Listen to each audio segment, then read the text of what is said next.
Teka, napadaan ako dito. Habang naglalakad daw, nakita ko marami mga naka-uniforme na red, na black, meron pa silang tarpaulin. Parang mga banda po ito. At meron dito nagsasayaw ng mga itinataas ang kanilang rebulto. Ito yung mga pananampalataya nila ng mga Katoliko. I think they're celebrating their fiesta. So, nanood lang po ako, nag-stay lang po ako dito, natutuwa ako kay kuya. At kung paano niya, kasi we respect all religion.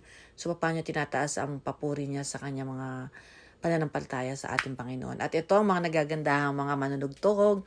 Hi naman to my vlog. Ayan, naya si ate, oh. So, habang naglalakad po ako, nakipagkwentuhan po ako at harutan ako sa mga tao. Yun, no? Gaganda ng mga uniform nila. May favorite red. So guys, ayun po, malapit lang po ito sa lugar namin nung naglalakad po ako kasi may bibilin po ako sa labas.